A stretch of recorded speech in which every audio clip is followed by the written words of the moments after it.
Çünkü yanınıza oturan 3 kişiden bir tanesi en az Taliban olacak ve bunlardan da işte bazıları da en büyük dileklerinden bir tanesi dünyada sömürgeciliğin bitmesi. Avrupa bunun cezasını, sömürgeciliğin cezasını çekecektir. Karısını, çoluğunu, çocuğunu doyuramayan insan ölmekten veya zarar görmekten korkmuyor. I try to improve my English.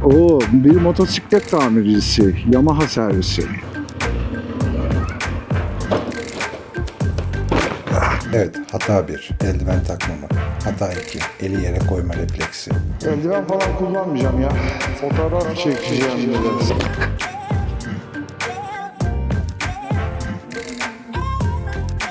Moristan. Süper. Süper maşallah. İnsanlar da çok iyi. Ve bundan sonra en son nokta burası. Asfalttan gidiyorum. Fakat sonrasında offroad dediler ve yol kırık dediler. Zaten Maps.me'de de araba için dikkat yazıyor birçok noktada. Çok büyük bir sel felaketi olmuş her yerinde Afganistan'ın. Bir de dere geçişleri falan olacak muhtemelen. Yol yarılmaları falan olacak ama yani taksinin geçtiği yerden ben de geçerim. Bence uzun zaman alacak. Biraz daha böyle nezih gibi ama adamlar böyle Taliban bile böyle kallavi tipler yani 30-40'lı yaşlar, 50 yaşlarda amcalar. Ağır abiler. Çekinceleri de yok. Laubalilikleri de yok. O yüzden hani kalabiliyorsunuz. Kesinlikle durum bu. Şeriat vesairedir. Sonra işte kız çocuklarını belirli bir yaştan sonra okula göndermemenin yasak olmasıdır vesaire. Eyvallah bunların hepsine katılıyor. Ama bu ülkeye Ruslar geldi. Bu ülkeye sonrasında Amerikalılar geldi. Bakın 50 yıl önce Afganistan birçok ülkeden daha modern ve daha iyi bir ülkeydi. 50 yıl boyunca bu adamlar oldukları yerde kaldılar. Taliban olsun veya X olsun Y olsun en azından şimdi kendi kendilerine bir süre sonra uzun süre sonra belki yönetimi değiştirecekler, belki yapıyı değiştirecekler, belki yaşam tarzlarını değiştirecekler ama yani şu anda Afgan halkı kendi başına kaldı. Bundan sonra gelecek kararlarını kendileri verecekler. Bu da yani bence sevindirici ve bence iyi bir gelişme. Ve hiçbir zaman Afganistan'da unutmayın ki herhangi bir tarafı tutmaya, şeriat karşıtı olma konusunda konuşmaya kalkmayın. Çünkü yanınıza oturan 3 kişiden bir tanesi en az Taliban olacak ve bunlardan da işte bazıları da sağlam istihbaratçı olacak. Çünkü ekonomide her şey pahalı ama insan gücü çok ucuz. İyi ne oldu? O yüzden politik tartışmaya, bir şeyin yanlısı veya karşısında olmaya gerek yok. Her ülkede olduğu gibi.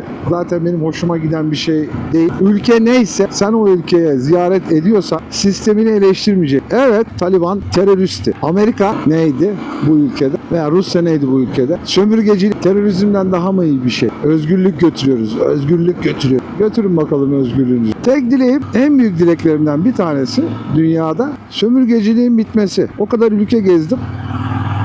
Sömürgeciliğin nasıl bir şey olduğunu dünyada görüyorsunuz. Avrupa şu anda Avrupa'daki insanlar refah içinde yaşıyorsa çok çalıştıklarından dolayı değil bence. Çok çalıştıklarından dolayı değil, sömürdüklerinden dolayı. Çünkü çalışmayana hiçbir koşulda, hiçbir sistemde, hiçbir düzende ekmek yok, refah yok. Çalışmadan eğer refah sahibi olabiliyorsa bir ülke o zaman başkasını sömürüyordur. Girdiler var, çıktılar var. Önemli olan bu. Bu ülke sömürülmek için yıllardır bu ülke coğrafi konumu nedeniyle, bu ülke yeraltı zenginlikleri nedeniyle birçok ülkede olduğu gibi eğitimsiz bırakıldı, din dayatıldı, Taliban doğuruldu. Hani bu ülkeyi böldüler. Her ülkeye böldükleri gibi. Sonra da biz özgürlük götürüyoruz. Yani böyle özgürlüğe o kadar net. Bunun neresi özgürlük lan? Herkes Türkiye'ye gitmek istiyor. Herkes Türkiye'den sonra biraz daha ferahlayınca Avrupa'ya gitmek istiyor. Batılı ülkeler sömürgecilik anlayışının sonu bu. Yarın öbür gün silahlar ona dönecek. Şu anda bizle Türkiye ile bir şekilde önünü kesmeye çalışıyorlar. Doğudan batıya göçüp Türkiye'yi kullanarak. Yani Türkiye bir aslında Avrupa'nın kalesi ve yani bizi Avrupa Birliği'ne almama sebepleri en büyük sebeplerinden bir tanesi de bu göç dalgasını engelleyemeyecek olmaları. Kesinlikle cesaret edemeyecekler, edemezlerdi. Yani biz giderek Orta Doğu'ya ulaşıyoruz. Sonrasında Bulgaristan olacak belki. Sonrasında belki Makedonya olacak vesaire olacak ama Avrupa bunun cezasını, sömürgeciliğin cezasını çekecektir. Tarihte hep böyle oldu. Çünkü aç insan ölmekten, karısını, çoluğunu, çocuğunu doyuramayan insan ölmekten veya zarar görmekten korkmuyor. 50 yıl kapalı kalmış bir ülkenin ülkenin ileride nasıl, gelecekte nasıl gelişeceğini gözlemlemek için en iyi ülkelerden bir tanesi yani benim bildiğim. Hani Afganistan hakikaten bu 2000'li yıllarda bu tarz bir durumda cidden incelemek gerekiyor. Bir ülke nasıl olur da sömürücülükten çıkıp veya işte baskı altından kurtulup da nasıl bir kendi başına bir ülke olur, bunu gösterecektir Afganistan. Veya şöyle söyleyeyim, Müslüman bir ülke özellikle. Dün biri dünyada dedi bütün Müslüman ülkeler kavga içerisinde. Bunu Afganistan'da çok fazla söyleyen yok. Çünkü Afganistan'da Müslüman, yani Pakistan'da mesela çok savaşıyorlar.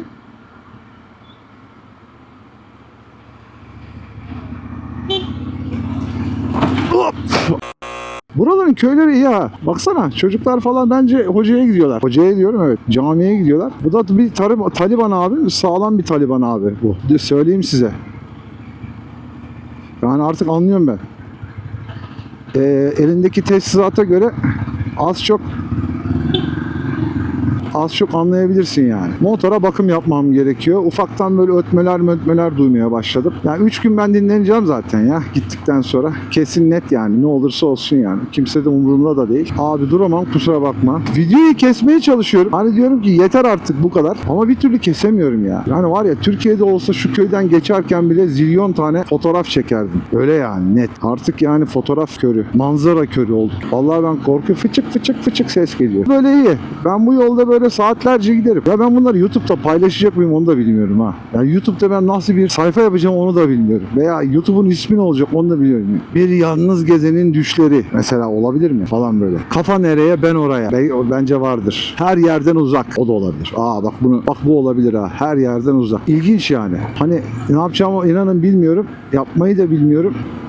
Yani bir şey ötüyor da ben Peru'na kadar inşallah idare eder beni. Bakmak da istemiyorum açıkçası motora. Diski yedik bence. Biraz daha beni Taliban durdurmasın, ondan sonra ben her yerde dururum. Anam! Lan nasıl bindin sen oraya? Koy cebine, lazım olur belki. Herkese selam vereceksin hoca. Herkesle iyi geçineceksin. Yolda böyle. Yani evet, biraz bencilce, biraz böyle çıkarcı oluyor ama ya yapacak bir şey yok ya. Ne yapayım? Pazar var ya la. Enteresan ha. Valla şuraya giresim var. Girmedim. Biraz daha geçsin bari. Valla duramıyorum. Şu anda var ya, kafamın arkasından zaten kaskın içi oldu da, su oldu da, yani kafamın içerisinden Allah canımı alsın ter akıyor yani. Karşıdaki köylere bak. Çok da güzel manzara. Kaç rakımdaymışız? 1030'a gelmişiz. İyi bari. Buraya kadar ki en düşük rakımdayız. Allah izin verirse. Buradan sonra sarmaya başlayacağız yukarı. I am happy but I will be so happy after here in the future on the high altitude it will be good for me. I try to improve my English myself because there is nobody speak English in Afghanistan and my English is not good. But I try to improve that. Improve it. Bak şimdi. Burada ben olsaydım, navigasyon olmasaydı, Garmin olmasaydı, ben Allah canımı alsın sağa giderdim. Ama diyor ki bu bana sola git. Baba o ne lan? Sola git diyor. Sola gideceğiz. Amcalar düz yoldan yürüyorlar. Asfalttan yürüyorlar amcalar. Şimdi var ya, durasım var, duramam. Gidesim var, gidemem. Müzik de dinlemek istiyorum gerçi. Hop! Bak şimdi, burayı izlemek gerekiyor işte bak. Yani burayı çekmeyeceksin de nereye çekeceksin? Afganistan'da en sevmediğim yeri söyleyeyim mi? En sevmediğim şehri, kasabayı, köyü. Celalabad. Akşam bir görüntüler vardı. Bir trafik vardı. Bir de navigasyon bir yer gösteriyor. Adamlar kapatmışlar. Yani çift yol yapmışlar.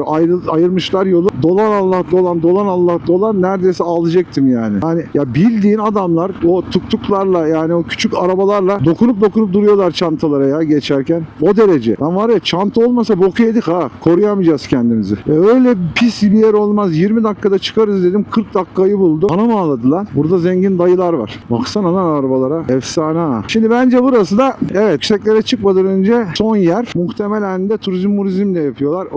Bir motosiklet tamircisi. Yamaha servisi.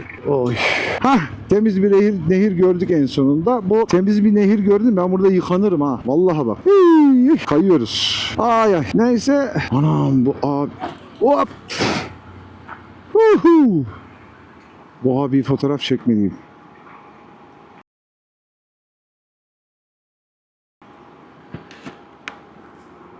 Bir dakika.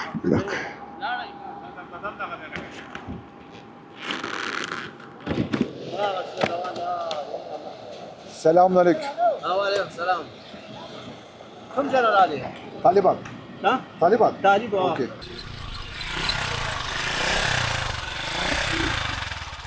Harun. Farın. Sen devam et. Okey, sen devam et. Ben seni izleyeyim. Hadi. Bilmiyorum çünkü yolu. Ben bilmiyorum. Okey. Aha. Köprü yıkılmış, yol yarılmış. Dere yatağından geçiyoruz. Sözde 2 saat asfalt vardı. Olsun be, bu da iyi. Bu ne ki lan? Dağlar efsane görünmeye başladı anasını satayım. Bakalım. Çıkıyoruz inşallah. 1053. 2000 istiyorum. En az 2000 istiyorum. Zor yollar ama bir kere inat edince gideceğiz aga. Burası bu arada zor bir yol değil. Yani sadece zıplıyorsun, böyle vizör falan kapanıyor. Açıyorsun vizörü havalanıyorsun diye. Kapanıyor. Kaskın anası ağladı zaten. Yıllardır. Bu adamlar da durup yolda fotoğraf çekip Taliban'a gönderecekler. Of.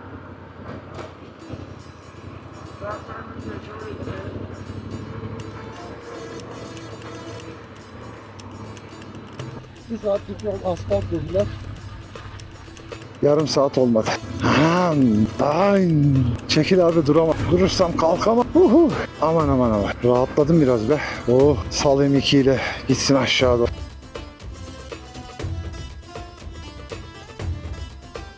Asfalttı, sonra kırık asfalta döndü. Şimdi daha çetin hale gelmeye başladı. Şimdi Nuristan'ın özelliği ne? Buraya kadar gördüğümü ve duyduklarımı söylüyorum. Birincisi, tek yol bu. O yüzden bakir bir bölge. Çok fazla ulaşım da yok. Çok fazla turistin de açıkçası hani zaman bulup da gelebildiği bir yer değil. Çünkü zaman alıyor. Yani Kabil'den buraya normal bir taksiyle bir günde geliniyor herhalde. Motosikletle bana sorarsanız 2 güne ihtiyaç var. Yani bir gün tamamlayamazsın Kabil'den buraya kadar. Ve ayrıca yolda zorlu. Hakikaten zorlu. 60 kilometreyi kaç saatte geldim kontrol edemedim. Biraz önce kontrol noktasında durdum. Bakacaktım ne kadar da geldim falan diye. Saati bile göremedim ki. Yol yer yer böyle güzelleşiyor. Ama bazı yerlerde çok bozuk. Ama offroad yani. Tam bildiğin offroad. Yani buraya hiç asfalt denenmemiş. Baksana yolun güzelliğine. İyi yani. Şimdi eldiven falan kullanmayacağım ya. Fotoğraf çekeceğim biraz. Yani hani burada fotoğraf çekmeyeceğim de nerede çekeceğim? Ya çok istiyorum drone kaldırıp birkaç köy almak ama çok enteresandır. 60 kilometre boyunca yani 1 kilometrelik boşluk yakalayamadım. Her tarafta ev var nedense.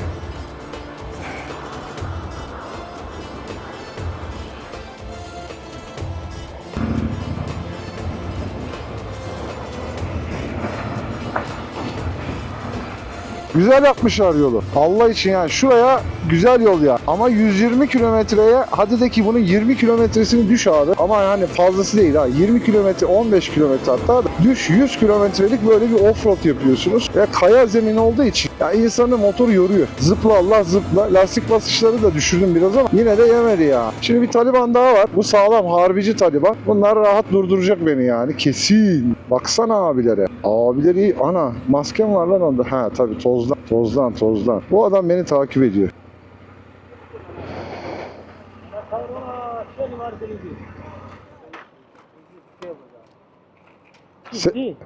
Selamünaleyküm.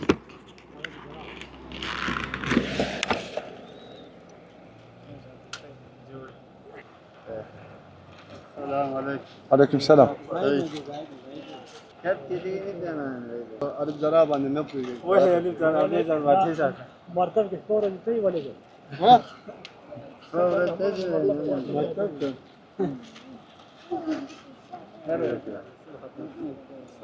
Aleykümselam. Do you speak English? No. Yapma. Türkiye mi? Ben böyle o şey oluyor tamam? Denge bozuluyor. Ha Türkiye'de. Tanrı'ya tamam bu mu? Doktorum olmuşu var. Arif plate geçiyor tabii şey. Ha? Türkiye var mı sigara yok. Jara geçiyor. Evet. No cem नहीं बता रहा है İstanbul. Near İstanbul. Sadık. Doktor Cal da. Sadık. Evet. Doktor Cal da ne diyor Türkiye var. Okay. Sar kan just sarak.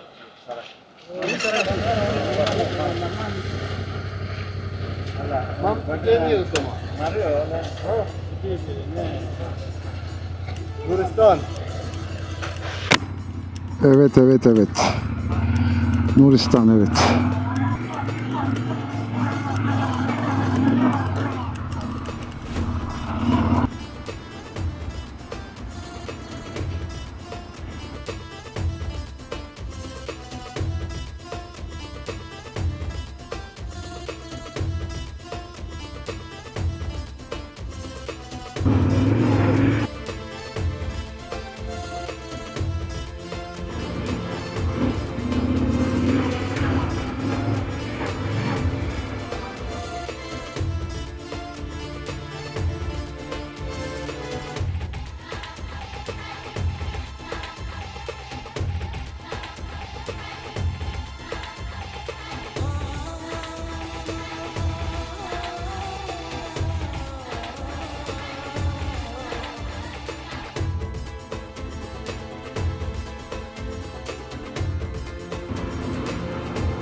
Evet, dere, yol, işte ya ne olacak ki? Yani ne bekliyordun ki? Hop! Hani su olması bir şey değil de, hay, kilometrelerce olması tabii insanı biraz germiyor değil. Gittikçe daha, bak şimdi 58 gösteriyor navigasyon. Şimdi ben diyorum ki 50'ye gelsin dinlenir. Daha 58 gösteriyordu. Öyle dediğimde hala 58 gösteriyor. Amcalar burada sakalları turuncuya boyatıyor. Onu kes. Turuncuya derken bence kına yakıyorlar ya. Kına yakarsın. Onlardan bir tane fotoğraf almak istiyor. Ama ne zaman? Bakmayın da, görmeyin de, çevirmeyin, biraz gideyim ya. 2 kilometre daha bir gideyim. Yani buraya motorla gelen kaç kişi var sence? Bilmiyorum. Nuristan'a motorla gelen kaç kişi var? İnan ki bilmiyorum yani. Yani motorla giren derken tabii Afganları saymıyorum. Çünkü Afganlar motor konusunda şu ana kadar gördüğüm en cengaver tipler. Adamlar patikalardan gidiyorlar. Biz patikalardan 14 kilometrelik yolu mu, 20 kilo, 25 kilo, 40 mı kilometrelik yolu bir günde gittik. Adamlar orayı diyorlar ki buradan motor çok rahat gider bu yoldan, siz bir yolu kullanın dediler. La bildiği patikaydı ya. Hadi bakalım. Sonra 200'lük motor bir yere gitmez. Lan niye gitmez? 200 nereli bilmiyorum. Nerenin motoru? Bakacağım. Diyorlar ki ya çok arıza yapıyor ama arızasını yap gidiyor diyorlar. Harbiden de gidiyorlar. Amortisörler falan sağlam motorlu. Yolda yol. Ha, vay be. Çekerim aga. Çekerim aga. Telefon yok diyecektim. Selam. Abi durma git ya. Bak ben ne dedim? Nuristan yolunun tam ortasındayım. Çok güzel böyle efsane bir kara yakaladım. Böyle dere boyuna in. Ondan sonra yukarı doğru çık. Sonra Allah izin verdi. Geldik yani.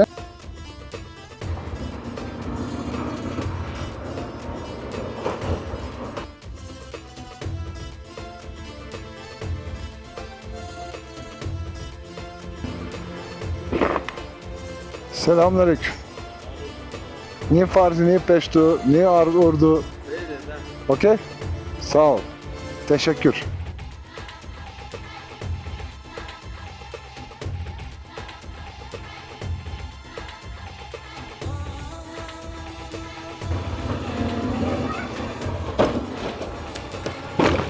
Evet, hata 1. Eldiven takmamak. Hata 2. Eli yere koyma refleksi. Eldiven falan kullanmayacağım ya.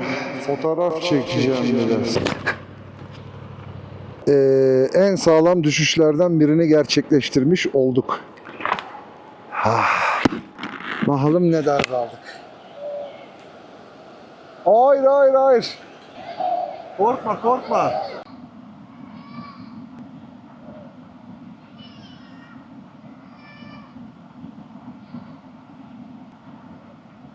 Kolum acayip ağrıyordu, bileğim. Ve korkan bir çocuk vardı. Sürekli ağlıyordu. Acıyı bastırmaya çalışırken çocuğun ağlaması dikkatimi dağıtıyordu. Uzun süre bekledim öyle. Bu tarz durumlarda eğer kırık vesaire yoksa, burkulmayla atlatmışsanız eğer acısını daha sonra hissediyorsunuz. O akşam acıyı ben sağlam hissetmiştim.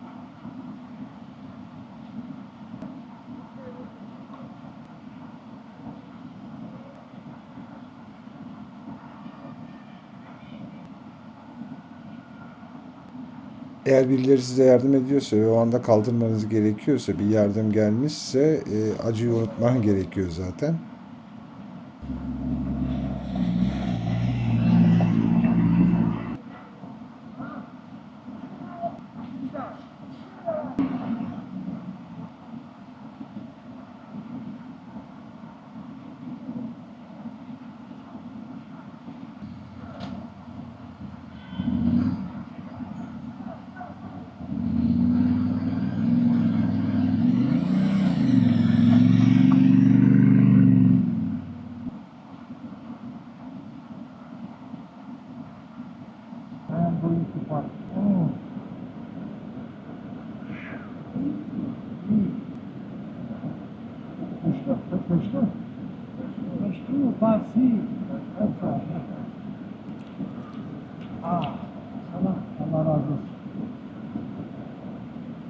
Tabii kafanızdaki tek şey düşmüş olduğunuz değil, gideceğiniz yere nasıl yetişeceğiniz oluyor. Sonrasında bilekle ilgili probleminizin olup olmadığını düşünüyorsunuz.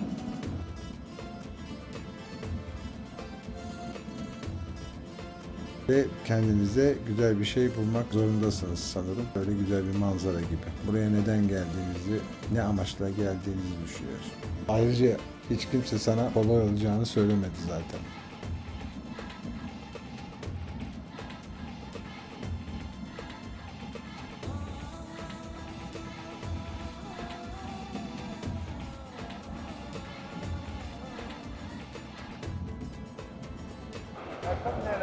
Ah, bu düştü. Kim anlar ya halimden. Harbiden sağlam düştük ya la. Ay ters düştük. Ters düşmeydik iyiydi.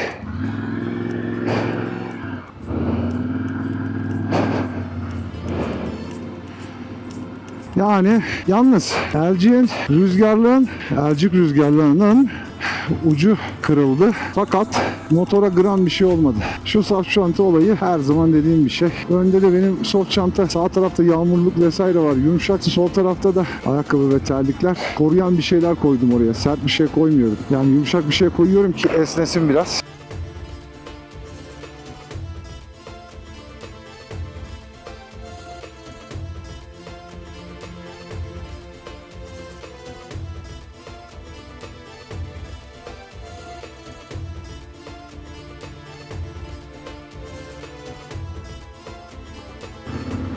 Nasıl ya?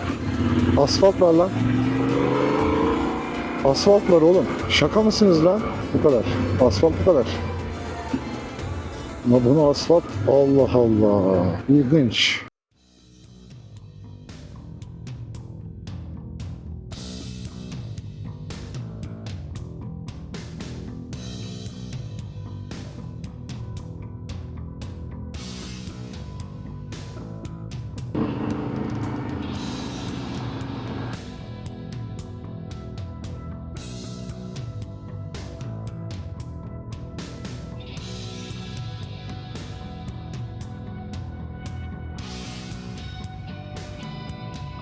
Rampa aşağı, rampa yukarı, rampa yukarı, rampa aşağı. 1896. Efsane bir yol.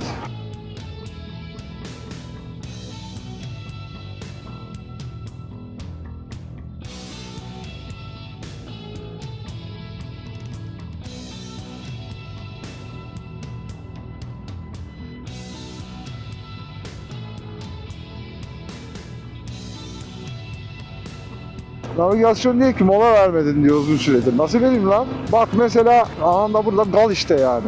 Dur bakalım. Burası Taliban'sa ben buraya bir atış yapayım yani. Ben buraya bir atış yapayım. Ne burası sence? Burası bence köy veya işte birkaç tane evi olan bir yer. Tavuk gördüm.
جرستی بخیر خوبه Kesa.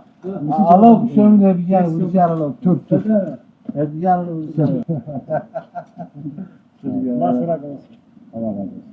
جرستی بخیر فارسی میفهمی چی پشتو İngiliz, Türk iş. بخیر آمدی Siz? اسکر امنیت Amniyat. Taliban. Taliban. Selamünaleyküm.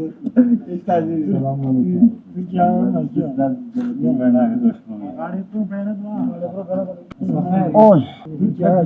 خسته شدی Ha? خسته شدی Badan düştüm. کجا کجا چپ شدی آیسته آیسته بیایی خوب است Burası nasıl? No. Yol good. Ne yapalım? کما کما خوب است Okay. No problem. نه این ترکیه و ترکیه بعد Türkiye Partisi'ne ها Türkiye Partisi'ne نه نه در تاجیکستان ازبکستان ته پرسه چې ترکیه د خپل علاوه ترکمان Müslüman çiveler zulüm kılar. نه مسلمان حکم مسلمان نه ترکیه Elhamdülillah. حکومت نه اردوغان باچا اردوغان چې ور نه سدي مسلمان ور Moristan. نورستان Süper. سپر ماشاءالله İnsanlar da çok iyi. ماشاءالله Is there anyone speak English or Paraski? انګلیسي ډاکټر یې ډاکټر تللی دلته دی ما لاړه اردو باندې پوهیږي اردو باندې موږ هم پوهیږو थोड़ा से पंजाबी मुझे भी आता है Doktora bana yaş. Gençler nereye açlayacak mı?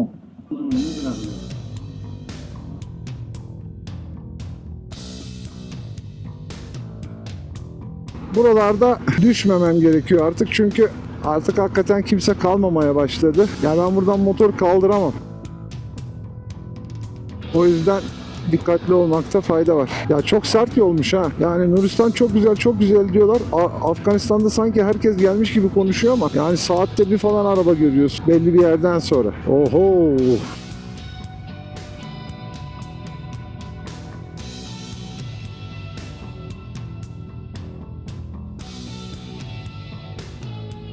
Olaya da kolaya. Ben mi daha yeni alıştım bu yola? Yol iyileşti. Yani net bir şekilde yol iyileşti. Hani şurasını saymazsak.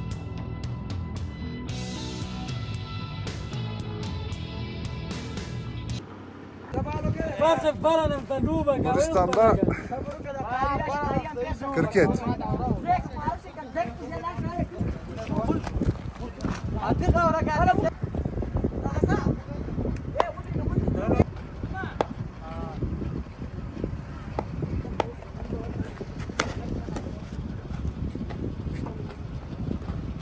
Evet, kriket nasıl oynanıyor bilmiyorum ama arkadaşlar sağlam oynuyorlar. Güzel de yer yapmışlar betondan falan. Köyün gençleri onlar. Durmak için çok cesaret edememiştim ama problem görünmüyor. Sarmadılar yani şu ana kadar. Her yerde görüyorum kriket oyunları. Farsini. Kriket Afgan good. Oho. Yani adamların güreş sporu gibi kriket sporu var ya. Var mı böyle bir şey? Oo, gönderdi. Aldı.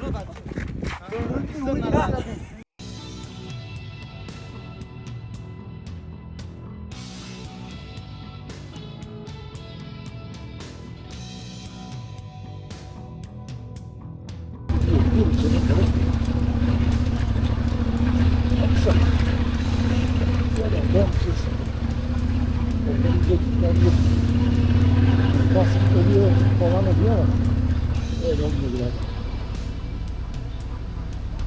Böyle şekilde bakıyoruz.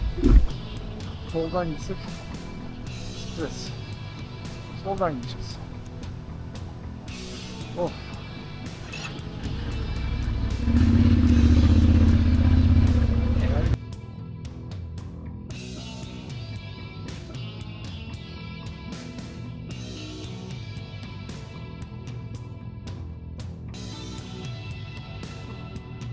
Gösteriyor.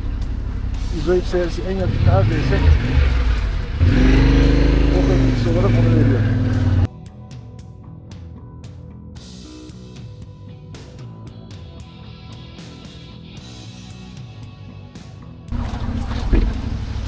Tam da Allah çok güzel görüntü.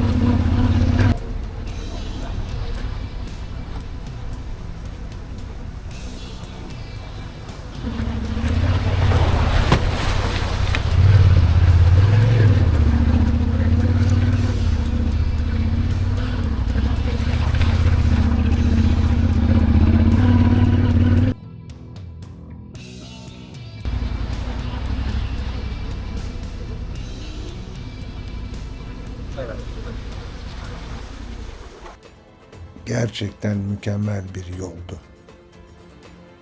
Nuristan'a az kaldı. Ve bundan sonra en son nokta burası. Takip edin, abone olun, paylaşmayı unutmayın. Sevgiyle.